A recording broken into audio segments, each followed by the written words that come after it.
Welcome, everyone. Thank you for joining us today. My name is Carmen Gonzalez. I am a professor at the University of Washington, and I direct the Center for Communication, Difference, and Equity, CCDE for short. The CCDE just celebrated our 10-year anniversary, so we're very proud of all the hard work that our colleagues, that includes faculty, staff, our graduate students, and undergrads. We've been working a lot on community-based research and outreach and public scholarship for 10 years now. This roundtable series is part of our Health Equity Action Lab, which is a few years old now. And we're very excited to continue hosting live streamed coverage of important topics that are affecting our communities and opportunities for researchers to really get to know what some of the most pressing needs are in local communities. Today, we are talking about a very important and delicate and timely topic related to mental health. And we have this brilliant panel that we've brought together. We also want to invite you to check out our HEAL website because we have new programs and research projects and lots of opportunities for collaboration between researchers at UW and community members and practitioners. So thank you for being with us. This will be hosted on our CCDE YouTube page, and we are using this roundtable conversation in the future as curriculum for students. If you have any questions or ideas about how to continue engaging with us, we would love to hear from you. All right, I'm very excited to introduce my co-host and co-sponsor. This particular roundtable is a partnership with the City of Shoreline, and it's a new partnership for HEAL and the CCDE that definitely underscores our commitment to local communities. I'm super proud to introduce Isis Lara Fernandez. She is the Equity and Social Justice Coordinator for the City of Shoreline. Isis, thank you so much. Talk a little bit about what we're doing here today, how we got to know each other, and how you inspired this panel. Yeah, hola a todos. My name is Isis Lara Fernandez. I'm a catracha, Hondurans, what's up? Very proud to be Latina, Hispana, Latina. I am the Equity and Social Justice Coordinator for the City of Shoreline. I'm pretty new. I'm about 5 months in or so. And part of my work is to do DEI, external facing DEI. And I think when I stumbled upon Carmen, actually through the work of Josh, who was your last assistant, I don't know if that role is correct, but at the Interrupting Privilege exhibit at UW, I just knew that there would be a lot of connection and relational work and overlap between us two. Yeah, a little personal side about me. I'm currently also pursuing my doctoral degree, PhD in leadership and change. So I'm trying to change the entire landscape, including now kind of being in government work, right? And how we connect with community and how we engage. And really the voices that we hear and that we centralize. My history has been in social justice avenues. I've done some work with AmeriCorps. I've been a social worker. It's all been in nonprofit. I've worked with immigrant and refugee youth. I've just been an advocate to this work. So when I joined in at City of Shoreline as a new government work, I think I've come with so many different avenues and so many streams of profession in terms of community engagement that a roundtable just felt, perfect. It felt kismet. And through the history of all these avenues, I've stumbled upon really important people.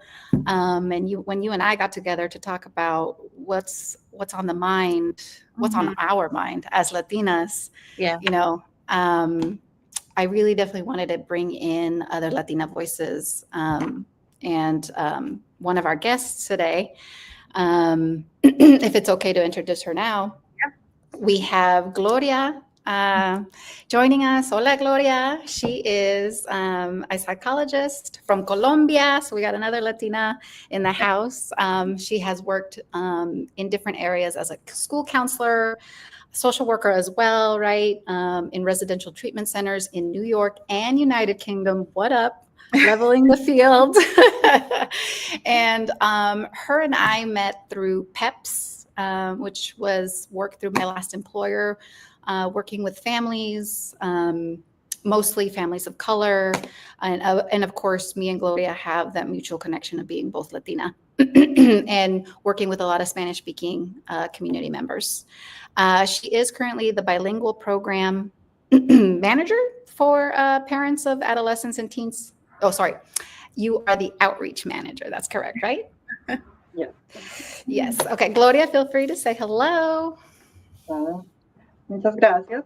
Hello, everyone. My name is Gloria Martinez. I'm really happy to be here. I'm also a mom, so I'm raising two girls here, two adolescents. So that's why I think that I am passionate about this program, and I have been having a lot of experience working in different countries. I have been an immigrant in two countries, so that's something that definitely has been impacting the way that I am developing my identity and also how I'm now raising two adolescents here in the USA. So really grateful to have these kind of spaces to talk and discuss about these special topics. Thank you. Yeah, thank you. Gracias, Gloria. I've known Gloria now for like 2 years, as opposed to our next co-host and panel person. Isabella Herrera is actually from Florida. We haven't met in person yet, but I can't wait to meet you soon and have some coffee. Isabella is also Colombian, right? Mm-hmm. Yes, she comes with other state knowledge about mental health services. She is a licensed mental health counselor. She was originally in Florida, so does know the landscape pretty well regarding the topic today.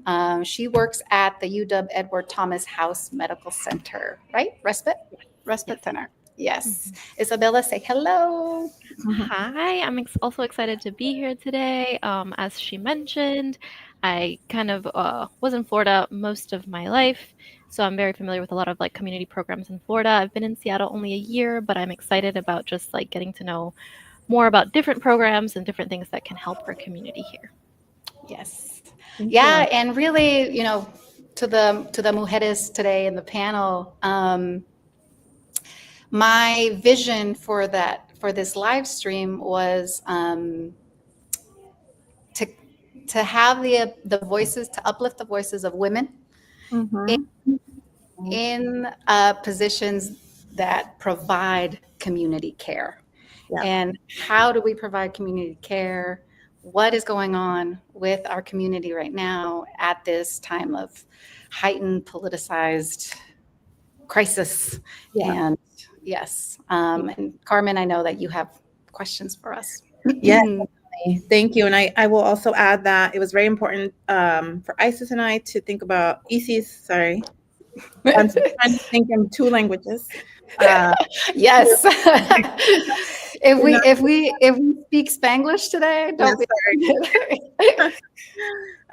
to not just have to not only focus on research. So sometimes these roundtables are focused on things that we're working on at the university. That is not always useful in the moment, and so we wanted to have practitioners, clinicians, people who work in local government, so that we can start working together. Right, a lot of us are doing similar work, and we're often siloed, especially in academia. So thank you for being here. Thank you. Okay, we're going to get started. I am going to be a moderator and ask some questions of our group, and then you all feel free to have an organic conversation. I should say we have our brilliant PhD student producing in the background. She set this all up for us. So Mercy Vertero, if you would want to pop in and say hi. Hi, hold on.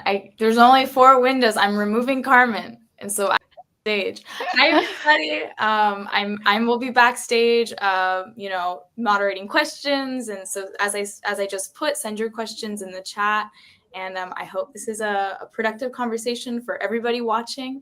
And I will be backstage, so I'm gonna pop Carmen back in here now. Another Latina, by the way. Yes, wonderful PhD student in our communication program at UW, doing great work. All right, let's get started. I first want to set the stage by talking a bit about your work and briefly tell us what do you think are the most pressing needs in the communities that you work with? And you are all really on the ground. You engage with a lot of different families and young people. What are the most pressing needs right now? Okay, well, let's start. I work at PEPS. PEPS is a nonprofit organization that we provide this peer support group for parents.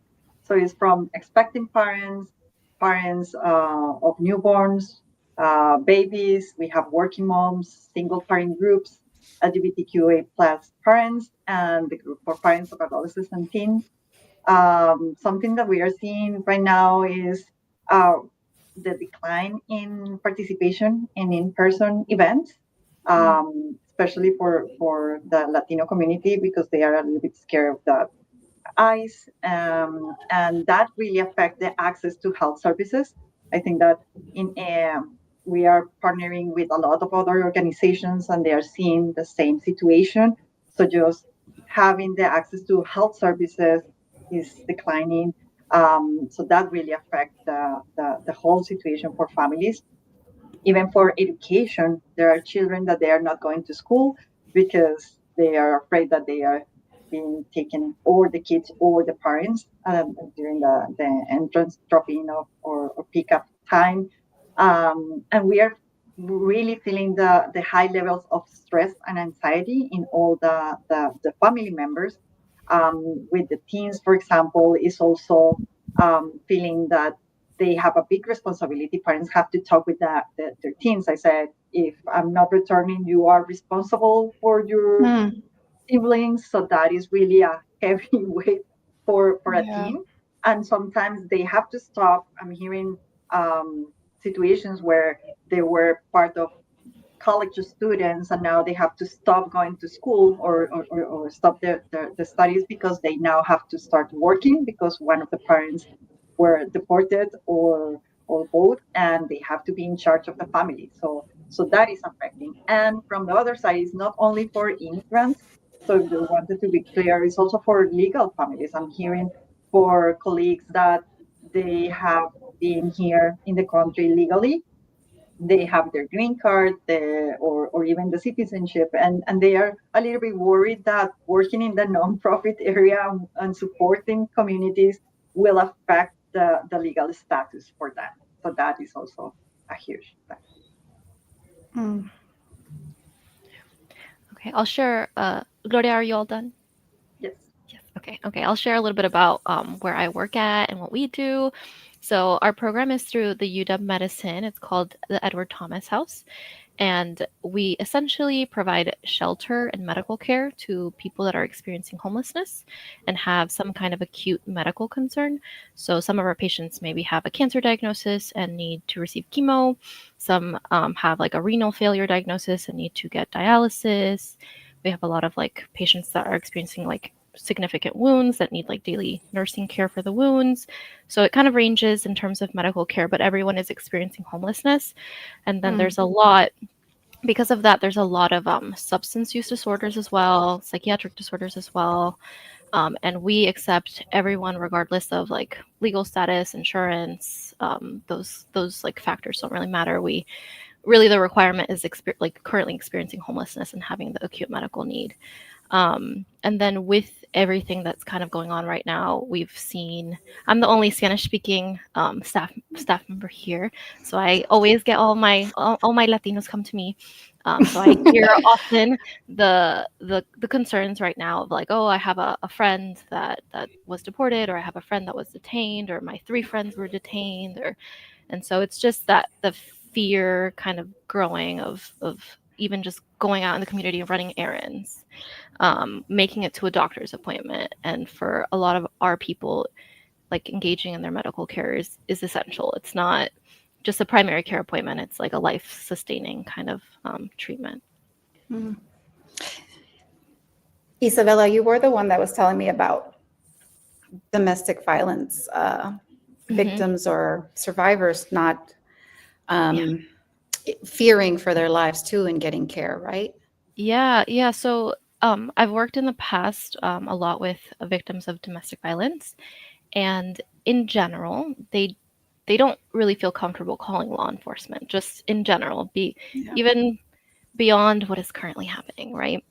They don't feel comfortable calling law enforcement because of their situation, because of how they are in this like power and control kind of cycle, and they are being controlled in a way that they're not allowed to do certain things, right? So they just already don't feel safe in calling law enforcement for help.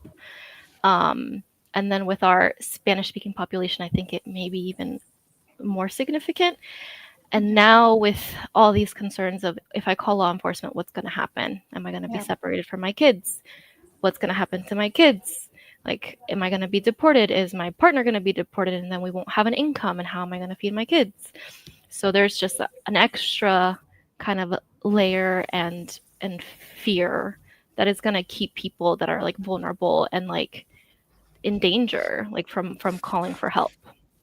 Yeah, no, thank you. I just recall you telling me that. So I think it was important to bring it into the space. Yeah, Carmen, to your question, as a person in local government and from my past jobs, there's always been, I think, a sense of fear of I'm going to get found out, right? Because that's how I was raised. So there's a fear. I think it's even a deeper fear now of getting caught, of being deported, of being detained, of not knowing where your kids are going to go, which is what I saw at my last employer working with youth. There was a lot of, come January, it was an excess of numbers of absenteeism, like in school, not sending their kids to school, not sending their kids to childcare, their after school programs, and just like, the others have said, not going to their clinic appointments. A lot of the women that I worked were immigrant undocumented mothers, and they were like, don't enroll me in EBT, don't enroll me in SNAP foods, don't enroll me in Medicaid, I don't want the government finding out that I used any of their extra money, right? Like, and that's the stuff that really broke my heart, because this is one of the most, like, a very vulnerable population that had no access and had, excessive amount of barriers in front of them. And to say I have no access to food because I'm scared now, right, was detrimental to me, and seeing it was detrimental to them, and was detrimental to the youth and how they attended school or not attended school, right, and got behind. In government, I think what I'm seeing a lot now, because I do work with small business, Latinx small businesses, vendors, and things like that, is how do I keep my staff that have worked with me for so long, right, at my Mexican restaurant, at my taqueria, at whatever, how do I keep them coming to work? Because they've stopped coming to work. What do I do if ICE comes to my business, right? Like, I'm scared for myself. Those are the things that I'm seeing. And I'm also seeing fear in asking for help, of course, right? And like the cost of immigration proceedings, the cost of accessing a lawyer or just information, accessing money without shame, I think is another key part to this conversation. And I've shared with Mercy, if you can drop it in the chat. To me, I think a creative solution for these things is like to bring back crowdsourcing, but to bring back tandas, right? Like this very in the roots way of like, we have a pool of money, let's share it among our closest family members, right? Or our closest groupings of families. Yeah. Thank you. We've talked about, as we were prepping for this roundtable and thinking about what we wanted to focus on, because there's so many things we could talk about. The unfortunate role that media narratives are playing in creating even more fear in the current moment. We've heard about young people, especially, just everything that they're seeing in the media, in social media, and how that's affecting their mental health. So, in the work that we do as researchers, it's been really tricky to not stop and notice what's happening and why folks don't want to be involved with institutions. So it's making any equity-centered, community-based research really difficult to do right now. And it's also making us acknowledge that the amount of misinformation, fear stoking that is happening with rhetoric in the media is actually impacting all of us, right? So even today in the news, we hear about ICE ads, recruitment ads all over Spotify, Pandora, LinkedIn, very much targeted. So folks who listen to Spanish language music on Spotify are even more likely, because of the algorithms, to get these targeted ICE ads.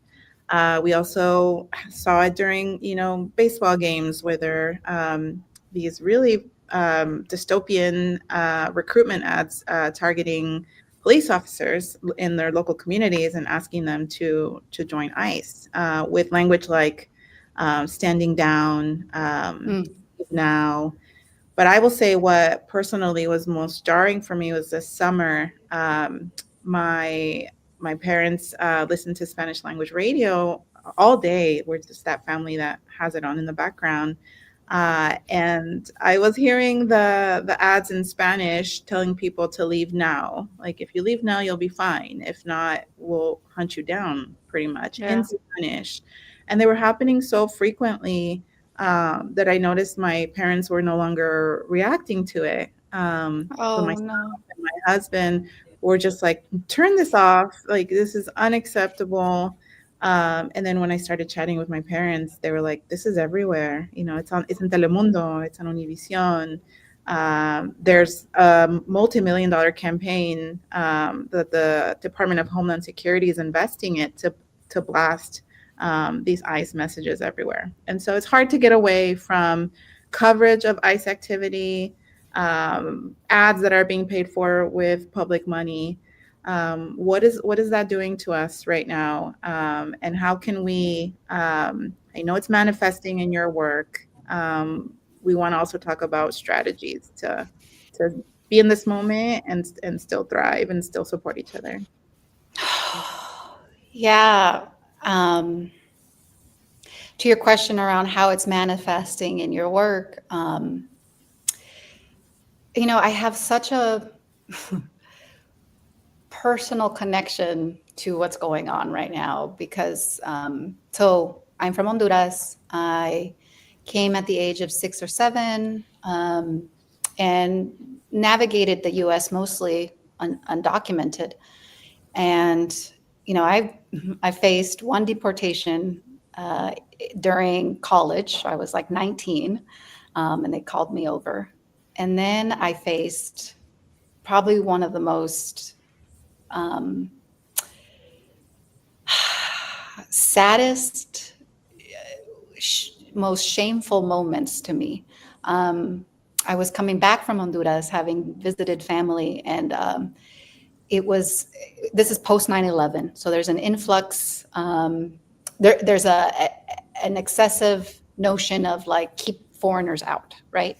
Keep terrorists out. So there's high border security. This is also around the time of MS-13 and a lot of gang violence and political violence happening in Central America. So there's a lot of influx of Central Americans trying to find asylum here. And the border security was taking in everybody. They were fearing who was coming through the border. And having come from Honduras at that time, 11 years ago, they detained me. And I was detained in a prison right outside of Texas. It's a processing center. my life went on hold. I didn't know what to do. I speak full English, right? And I kid you not, I was in there and I could not understand how to get out, who to call, what to do. No one talks to you when you're in there. So, the point of this being is that I came out of there thinking, I went back to like normalcy, and that was the biggest mistake that I did. And so I've had to heal from a lot of PTSD. And this now, 11 years forward, is happening right in front of our eyes to more than, mine felt like almost an isolated event. And I think that's why I have such deep PTSD for it. But now it's like, at every little news article, yes, it's so desensitized and it's so in our faces. So I'm having you asked how it's manifesting in my work. It's my PTSD is coming up. And I think the biggest tension is because I am not only a Latina or Latinx community member, I'm very ingrained, but I'm also a city official now. So that tension between trying to stay apolitical, but then denying part of my identity and experience of having to navigate the circumstances here all my life is like, I feel is what's it's what's making it more detrimental to my health, but I'm good at reading what I can, and I've sent Mercy a few book recommendations that have helped me on listening to podcasts on being and well-being, and like also understanding the bigger colonial picture, right? Imperialism and colonization and how that all comes into play, and understanding the school to prison pipeline, but now the school to prison deportation pipeline, like. Mm-hmm. Of course, you've never been welcomed in this space, right? And there's a lot of good work coming out of places like LA, where there are more central Latinos and community there. And things like that kind of have been feeding my soul a little. So that's just for me. I'm sorry, y'all, to take up space. No, but Isis, I think that you open a big door, because that is one of the issues I think that also for our Latino community is that we are really used to hide our feelings, don't express as much as we want about our emotions or our situations. So thank you for sharing that, because I know that there will be many other people that will be hearing and they will be like, okay, that's something similar that is happening to me or that happened to me. Mm-hmm. Can you share something that helped you to go through these difficult situations, or if you are seeing any signs that is telling you, okay, I need to bring a specific support or team? Mm-hmm. Yeah. Again, some of the book recommendations that I have found healing in is like a way of re-indigenizing myself, right? A way of getting back to roots, getting back to like language and home country, and just back to myself and loving myself. I kid you not, I used to text myself, I love you, because I had felt so distorted for so long, right? And now this new wave of things, sort of the books that understand authoritarianism, tyranny, tactics for non-cooperation. Like, you do have choices in the different positions that you're in, and I have a great team at City of Shoreline, thankfully, who support this live stream, who support the work in, like today I'm at a Undoing Racism training, right, from the People's Institute, because this is City of Shoreline supported. So those are the things that I know that are helping me kind of get through this. Also, like I said, re-indigenizing, I'm also very connected to like different forms of healing. Like, let me do my tarot cards. Let me go to a curandera, right? Let me go to a healer, because they have ancient wisdom that I don't think what the U.S. did to me could be helped here. Like, could give me. Yeah. Yeah, and I love just to hear that it's important just that we are aware of how are we feeling. Even what you mentioned, Carmen, is how is affecting all of this, because it's in every day in our daily routines. So just being aware and have those moments to express how you are feeling, even if they are kids, just to teach them how they are feeling. As parents, we also have to share how we are feeling, because sometimes kids, they feel that they sense, they don't know what is happening, even for little or babies, that they don't know what is happening, but they are feeling that mom is not okay, dad is not okay. That's why we are always saying why our kids are behaving in the worst way when I am having the worst day or my headache, because they are just identifying that something is not good in us and adults, and that is making them feel also anxious. So just at least being able to talk about what are you feeling, how are you feeling, giving those words, that is one of the things. Is also helping us, like you said, um, is that you are just talking to yourself. It's important just to identify how I'm feeling, how it's affecting me in the moment, what is happening around. Because if I can just remove from, like just like Spotify, or change the way that I am just bombarding all my brain with all of this information, it's also helping just to avoid the exposure of all of this distressing media. Also, one of the things is be really checking the sources of this information, because I'm hearing a lot. We are having information from Facebook or other resources that they're like, ICE is here and everybody is more anxious, when was a false alarm. So it is important just to check what are the real trusted resources in the community, um, and practice like emotional self-care, trying to practice just the breathing. Breathing is one of the things that we are not always thinking about it, but that finally is the only thing that we can control, and that will make an effect in the rest of our body. So it will calm our heart. It will help us to decrease the levels of cortisol that generates all the reactions of stress, and how we are feeling when we are feeling anxious. So just in a moment when we are having anxiety, for example, just having maybe wash our hands with cold water, that's something that will help us to regulate our body and come back to control us, or drink a glass of water. Um, and I love what you said about just finding the roots of our culture. That is something as well that for parents in our groups, in the international families that we are creating now, how also to control that, because for our teens or adolescents, they're in between. No, they were maybe born here, they were raised here, Right. but most of our family is from another country. So trying to balance those cultures, because we need also to respect that they are feeling from here.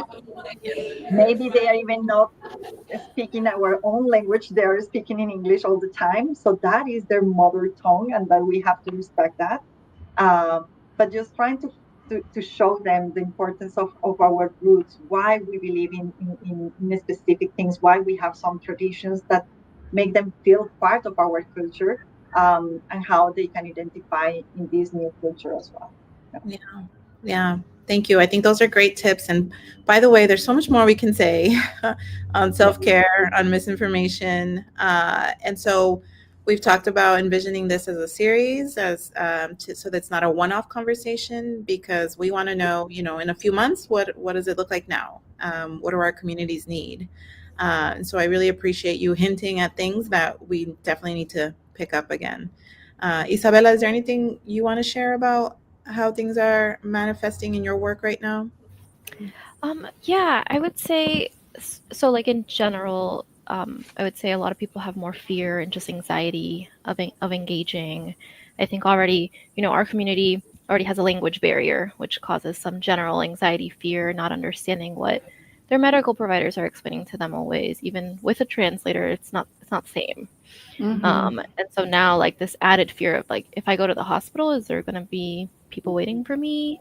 What's going to happen? Should I go get the surgery that I need to get? Should I, like, so that fear, that anxiety is leading people to avoid certain things, to avoid engaging in certain ways. And I've heard from some of my patients things about my brother was deported, and my sister was deported, and my friends, my neighbors, the people I lived with, and that adding a lot of fear and maybe like self-sabotage as well. Oh. I can think of one patient that, had a lot going on, had just recently been shot, sister deported, brother hospitalized, and he kind of stopped using substances for a bit and kind of started using again really quickly because that's how we cope with things, right? Right. And so it's just, that self sabotage because there's just so many stressors and so many uncertainties. So, yeah. Yeah, so health disparities that already existed for marginalized communities, they're just so compounded right now, and we're really not going to know the impact until a few years down the line when Right. more of that manifests. So, Yeah. but I don't want us to sit in a pessimistic space, which is healing, but also in our group we have so many collective community resources that we want to make sure we share. There are events coming up. There are programs at our organizations, and we want to end on that note. So, what do you all have to share as far as resources for community members and for ourselves? Well, I'll say me as a therapist, I kind of come from that lens. And I think one thing that I like to remind my clients of when they're overwhelmed by something is to ask themselves, what is in my control in this situation? I know there's a lot of things that aren't in our control in this situation, and that's what kind of gives us so much anxiety, that we can't control what's going to happen day to day. So focus on the things in your control. Focus on being informed of the resources in the community. Focus on making a plan with your family if something bad happens, right? Focus on reaching out to whoever you can reach out, joining support groups. And then what's in your control is also your mindset, right? The way that we think, what we choose to focus on, how we choose to take care of ourselves, which Gloria talked about a bit. Just like really ask yourself, what is in my control today? If you feel like that anxiety is being overwhelming, and focus on those little things that kind of can reduce the anxiety. And there's a lot of really great grounding skills that I use a lot with my clients that are simple little things that you can do yourself to lower your anxiety. Counting kind of backwards, counting by 7 from 100 backwards, spelling words backwards, just focusing on your breathing, doing some like coloring, like different things that kind of just like reroute your brain to not like spiral with all the anxiety. And I think the biggest thing with this is community. Your family, your friends, like we're the ones that all feel this in different ways and can understand and can relate. Like reach out to your support system, talk to your friends, talk to your family, talk to like community, go to community events, go to events del Dia de los Muertos, do different things that kind of put you in a place where like people can support you and understand you. Yeah. When I think about our title, En Comunidad, a wellness roundtable on mental health and community care, I think as the city official or the government worker here, we have an onus to like really take on that community care. So as far as what at least the city of Shoreline is doing to ensure that our, Latinx community members are feeling less anxious. You can see it in our border that a welcoming place for all is the City of Shoreline logo. And we mean that. especially now that I'm in this seat, right? And even before I, came on to City of Shoreline, they had already had established 3 council-led resolutions that are city enacted resolutions. Council-led resolution 401, which is a equitable community, inclusive community for all, which is where that welcoming place for all logo really comes in. Resolution 467, which is an anti-racist community, right? And that really comes on the heels of George Floyd, right? Because if one member of our community is not liberated, then none of us are liberated, right? This is all a big interconnection. And then, of course, the most recent resolution is Resolution 542, and that's really to secure the safety of our LGBTQIA2S+ individuals, which overlap with the Latinx community, right? That's where Latinx term and Latinx term is coming from. The queer community wants to make sure that they should feel like they're safe. At least in the borders of Shoreline, y'all, that's all I can control right now. We are doing a lot of work with the sheriff departments, and the City of Shoreline has had a history of working with the sheriff department to make very clear messaging around, we are not stopping you, right? We are not going to detain you. We are not working with ICE. Like, we refuse all of these things that are going on. And I think that's a really important message. And if Mercy, if you want to share the resolution web pages, folks can research a little bit around our work around immigration, and the way that we are securing their safety as a city. And other things that have been very valuable, I think, in the last few months that I've been here, has been the mayor's proclamations around Latinx Heritage Month. He's coming to events. He just spoke with a couple students out of Shoreline College, the Latinx affinity group out of Shoreline College. Shout out to them. They put on a beautiful celebration a few weeks ago, or last week. And that's just a way to making sure that the mayor is seen where he's supposed to be seen, right? Very strategic events. I also want to call out that as a city employee, we want to open up community workshops for our white allies to help us, right? So they need to know just as much information around immigration as our survivors or victims right now, right? As the Latinx community does. So we have an Immigration 101 coming up that's open to the public. And then there are things like Casa Latina out of Seattle, who I'm working closely. Oh, here's the Latinx Heritage Month celebration. Isn't that beautiful? With the mayor proclaiming safety. And I'm making sure to work with very specific nonprofits, right, that are already doing the work of organizing us, legislative work, WISN, Casa Latina, people who are working with day laborers, right, to ensure their safety. And being in community recently, I met someone by the name of Chris. He works for Endalon, National Day Laborers Organizing Network, and they post themselves next to the day laborers at Home Depot at a Shoreline to ensure their safety for those 2-3 hours that they're standing there. That to me was the most honorable work you could do, right? Someone to intervene if ICE does show up. So that's just a few things that I know that are going on within the bounds of City of Shoreline. And just wanted to mention, that is something nice to hear, that is important for the community, just to see that you can support others. No, I heard also in a meeting yesterday that in Chicago they are now wearing whistles in case that ICE is around, just to support others. And these are many other organizations that they are just providing a lot of support, providing information about what kind of plans, like Isabella was mentioning, what kind of legal plans can you just organize and prepare in case that you are deported or not? What are your rights? So definitely, I think that we are going to provide all of those resources from our side, from PEPS.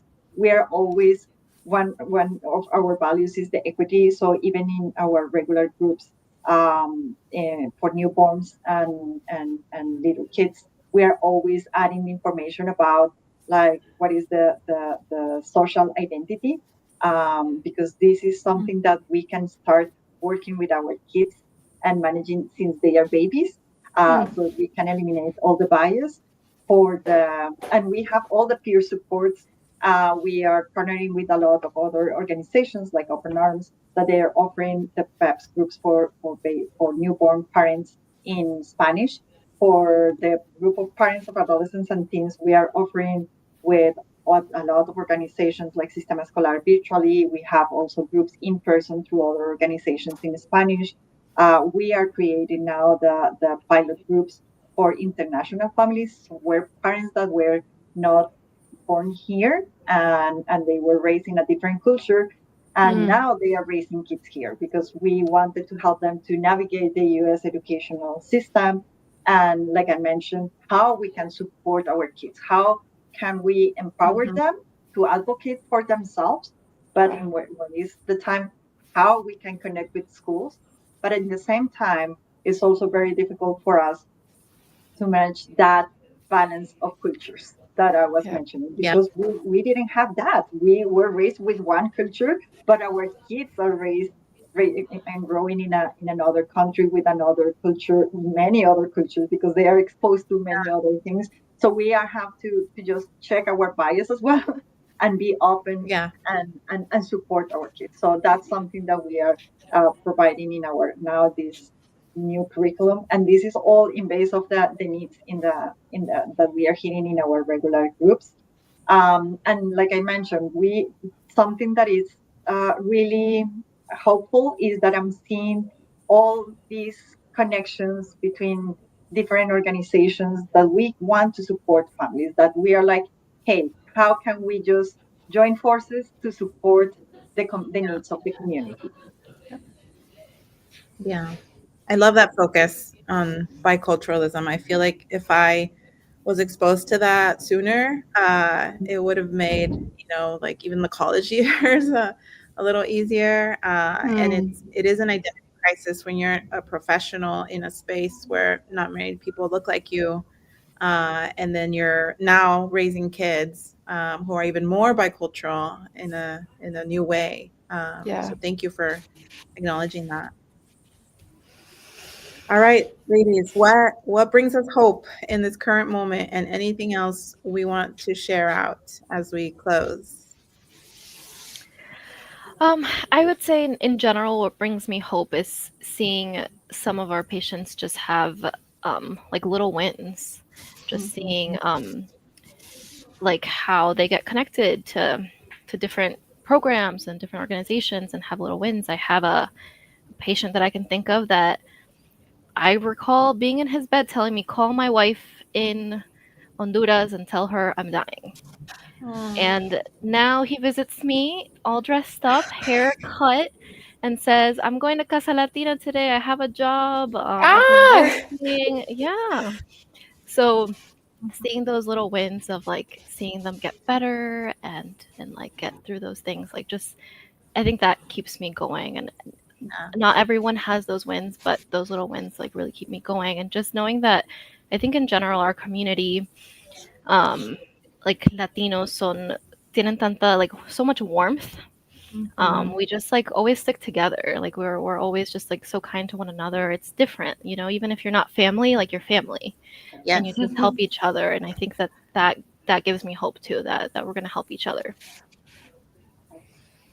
Yeah, hope is, like I mentioned, just that connection with like you were mentioning, Isabella, with partners. We are just checking, well, if it's not possible to do something in person, how we can adjust for the needs of our community. So we are doing a lot of things virtual, trying to have more information and share information about resources, links, and just having these opportunities to, even if it's virtual or in person, to see that connection. I'm seeing sometimes that parents, they are looking for resources, and they're saying, I'm not coming here to meet others. I'm just coming here or what can you give me like tips to connect with my teen or my kids. But something that they really value at the end of the meetings is the connection with others. Like, oh, I'm not alone. I'm not the only one that is feeling this way, or my kids are having these situations. And in this moment, I think that that's what we need. Just that community of resilience and showing, yeah, we are not alone. We all can support each other and growing that community, no? That sense of community. Yeah. Yeah, you know, this live stream just in itself is, you know, is a way of giving hope, I think, to others, hopefully. It gives me hope that we might continue this series because I think it's beneficial. Maybe the next one will be in all Spanish para nuestra Right? gente, ¿verdad? Sí. And I do want to put a plug in and say that I have free community workshops for mujeres latinas. La próxima semana tengo un taller de Reiki gratis para mujeres latinas. Espero ver ahí Carmen, Gloria e Isabela conmigo, por favor. Si quieren conocer a nosotras, vengan, llamen a ese número que está ahí abajo. You know, tenemos también ofrendas. Yes, and Shoreline. I have a new thing going called Esquina Latina, and that's very specific to hopefully giving hope for the people that are needing those resources. I'm building part of the website for City of Shoreline, just, you know, direct resources for my gente latina. So, si necesitan ayuda, por favor, busquen ahí en ese sitio de web. And yes, tenemos eventos, you know, necesito vendedores, necesito tamaleras. I want to support, you know, people making their money where they can, right? And the least that I could do is connect them to the events that we are putting on. So, yeah, that, you know, those little wins, like Isabella said, give me hope. Yeah.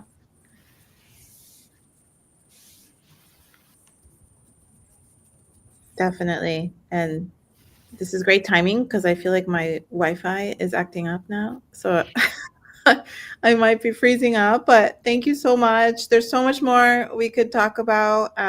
Every time we meet to prep, we bring up new things that we need to address. So definitely stay tuned. More from this group, I hope, if you enjoyed the experience. As I mentioned, this will be recorded and it lives in our CCDE YouTube page. And also on our Health Equity Action Lab website, which the brilliant Mercy also created a beautiful website for us, and she's putting all of the roundtables on there. So if you want to show it to someone, it should be really easy to do that.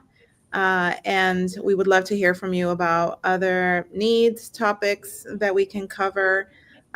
Think of us as resources for you. We all represent different sectors doing very similar work, just in different ways.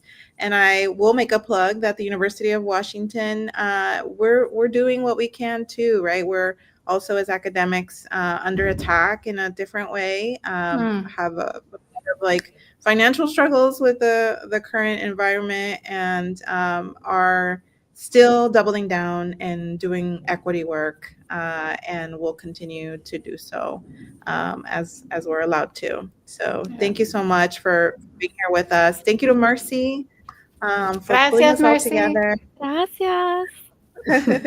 Gracias. Cuídense. Nos vemos Cuídense. pronto. Adiós. Chao. Besos. Besos. Abrazos. Abrazos. Muchas gracias. Que estén muy bien. Muchas gracias. Chao. Bye.